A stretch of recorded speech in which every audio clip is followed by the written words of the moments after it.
A Buddhist monk once told me something that completely shattered my understanding of happiness. He said that 99% of people are chasing happiness in a way that absolutely guarantees they will never find it, ever.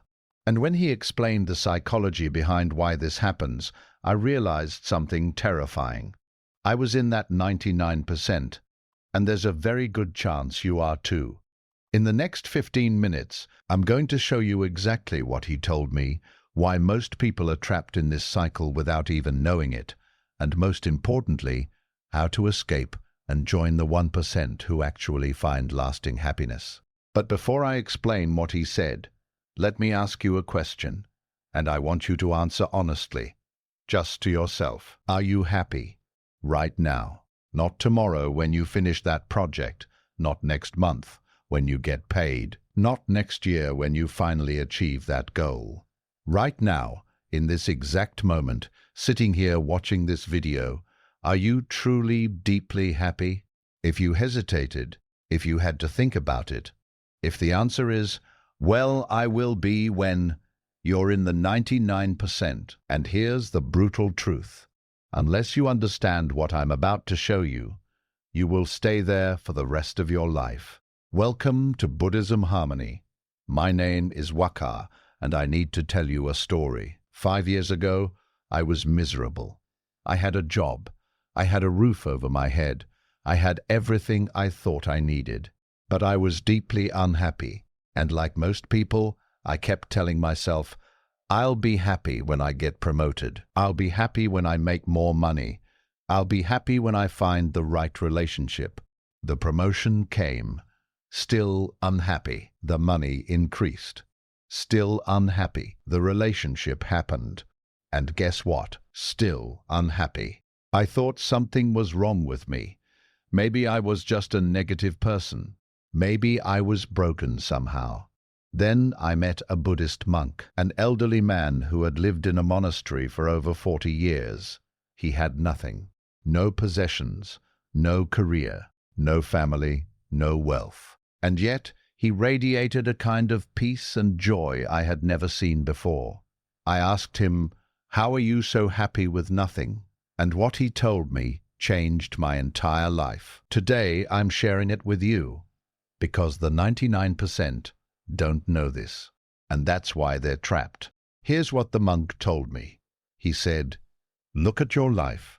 Look at everyone around you. What do they say? I'll be happy when I get that job. I'll be happy when I lose weight. I'll be happy when I have a bigger house. I'll be happy when my kids are grown. I'll be happy when I retire." Always when, always in the future, always one more thing away. And this is the trap. This is what keeps 99% of people unhappy forever. Why this never works. Think about this logically. You said you'd be happy when you got that job. You got it. Were you happy? Maybe for a week. Maybe for a month. Then what happened? You started wanting the next thing. A promotion. A better position. More money. You said you'd be happy when you found a relationship. You found one. Happy for a while. Then you started thinking, this isn't perfect. Maybe someone better exists. You said you'd be happy when you had money. You got some money. Happy, briefly. Then you needed more. The target keeps moving. The goalpost keeps shifting. Happiness is always one step ahead of you, like a carrot dangling in front of a donkey. You run and run and run, and you never reach it. This is the trap 99% of people live in, and most people die in this trap, never realizing what happened. Studies show that people who win the lottery, millions of dollars overnight, return to their baseline happiness level within 1 year. 1 year. People who get their dream job report the same thing. Initial joy, then back to normal, then looking for the next thing. Psychologists call this the hedonic treadmill. You keep running, but you're not going anywhere. You're stuck in place, exhausted, wondering why you're not happy yet. And here's what broke my heart when the monk told me this. Most people spend their entire lives on this treadmill. 60, 70, 80 years running, never arriving, never actually experiencing happiness, just chasing it. So I asked the monk, why? Why do we do this to ourselves? And he taught me about something Buddha discovered 2,500 years ago. He called it tanha, which means craving or thirst. Your mind is addicted to wanting, not to having, to wanting. Think about that. The pleasure isn't in getting what you want. The pleasure is in the wanting itself, the anticipation, the chase, the hope. When you're wanting something, your brain releases dopamine. You feel excited. You feel alive. You feel like you're moving towards something good. But the moment you get it, the dopamine stops. The excitement dies. And immediately, your brain starts looking for the next thing to want. The next hit of dopamine. You're not chasing happiness. You're chasing the feeling of chasing. And that's why you can never arrive. Now, Buddha didn't have brain scanners. He didn't have neuroscience. But modern science has now proven he was exactly right. Researchers have found that anticipation of a reward activates the pleasure centers of your brain more than actually receiving the reward. Think about Christmas morning as a child. The night before Christmas was more exciting than Christmas Day itself, wasn't it? The anticipation, the wondering, the imagining. That's dopamine. That's your brain loving the chase. And here's where it gets dark. Your brain evolved this way because in ancient times, the humans who kept seeking more food, better shelter, safer territory, they survived. The ones who were content with what they had, they died. So your brain is literally designed to never be satisfied. It's designed to always want more, always crave the next thing, always feel like something is missing. This is not your fault. This is your biology. But 99% of people don't know this, so they keep obeying the craving, thinking just one more thing and I'll finally be happy. But there's a second problem, the monk explained to me, and this one is even more powerful. He said, happiness in the future is an illusion, because the future never comes. Think about it. When you imagine being happy next month, next year, in 5 years, where does that happiness exist? Only in your imagination, only in your thoughts. But when next month actually arrives, it's not next month anymore. It's now. It's today. It's this moment.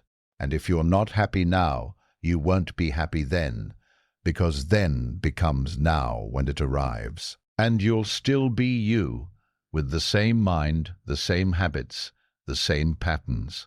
The monk said, the only time happiness can exist is now, this moment, because this moment is all that ever exists. Past is gone, future hasn't arrived.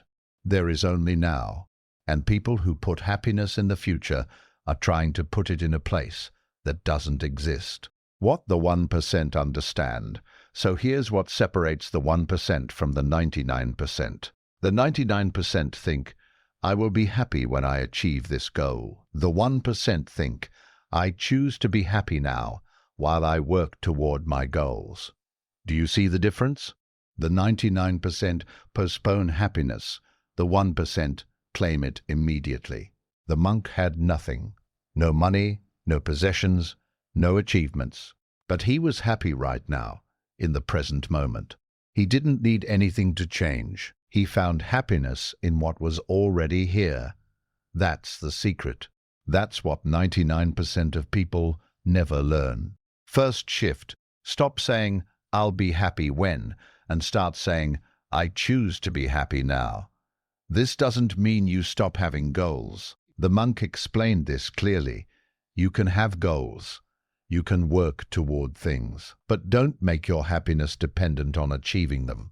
Be happy now, and let the goals be a game you play, not a requirement for your peace. Work toward the promotion, but be happy today. Work toward better health, but be happy today. Work toward financial freedom, but be happy today. Happiness is not the prize at the end. Happiness is the foundation you build first. Second shift. Train your mind to appreciate what is, instead of craving what isn't. The monk taught me a practice. Every morning, before doing anything else, he would sit and list 3 things he was grateful for in that moment. Not in the future, not in the past. Now, I'm grateful I can breathe. I'm grateful I have eyes to see the sunrise. I'm grateful this body still works. Simple things, present things, real things. When you train your mind to appreciate what's here, the craving for what's not here loses its power. You realize, I have enough. I am enough. This moment is enough. The 99% are blind to what they have because they're obsessed with what they don't have. The 1% see the abundance that's already present. Third shift. Bring your attention back to now. Over and over and over. Your mind will wander to the future. It will plan, worry, imagine, fantasize. That's what minds do. But every time you notice this happening, gently bring it back. Back to this breath. Back to this moment. Back to what's actually real right now. The monk said, the past is a memory. The future is a fantasy. The only thing that's real is now. And if you can be fully here, now, you'll find that this moment is actually okay. Maybe even beautiful. This is meditation. Not sitting cross-legged on a cushion, just repeatedly returning to now.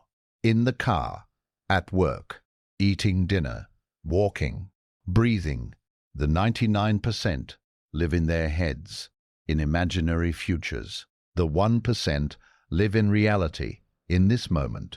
And reality, when you actually pay attention to it, is not as bad as your thoughts about it. So here's where you are right now. You can stay in the 99%. You can keep telling yourself, I'll be happy when. You can keep chasing. Keep running on the treadmill. Keep postponing your life until someday, and there's a good chance, a very good chance, that you'll reach the end of your life and realize, I never stopped running long enough to actually be happy. Or you can decide right now, not tomorrow, not when conditions are perfect, but right now, to step into the 1%. The 1% who understand that happiness is not found in the future. It's found in the present. It's found in choosing to be grateful for what is. It's found in stopping the chase and actually being here, alive, aware, now. Here's what I want you to do. Starting tomorrow morning, before you check your phone, before you start your day, sit for 2 minutes. Just 2 minutes. Close your eyes, take 3 deep breaths, and ask yourself, what can I be grateful for right now in this moment? Not what you hope to have, not what you wish was different. What's actually here, now, that's good. Your breath, your body, your ability to see, hear, think, the roof over your head, the fact that you woke up today. Find 3 things, real things, present things. Do this every morning for 30 days and watch what happens. You'll start to notice that happiness was never missing. You were just looking for it in the wrong place. It was here all along. You just weren't paying attention. The Buddhist monk who taught me this has since passed away. He died peacefully, surrounded by his fellow monks, with a smile on his face. He spent 40 years with nothing, and he was happier than anyone I've ever met. Not because he achieved anything, not because he got what he wanted, but because he stopped waiting for happiness to arrive and started choosing it, right now, in each moment. That's the difference between the 99% and the 1%. The 99% wait. The 1% choose. Which one will you be? If this video opened your eyes to something you've been missing, subscribe to Buddhism Harmony. We're building a community of people who choose wisdom over the rat race, who choose presence over postponement, who choose to actually live their lives instead of endlessly preparing for them. Leave a comment right now. Are you in the 99% or the 1%. Be honest, and let's have a real conversation. Thank you for being here. Thank you for being willing to question everything you've been taught about happiness. May you find peace. May you find presence. May you find happiness right here, right now. I'll see you in the next video.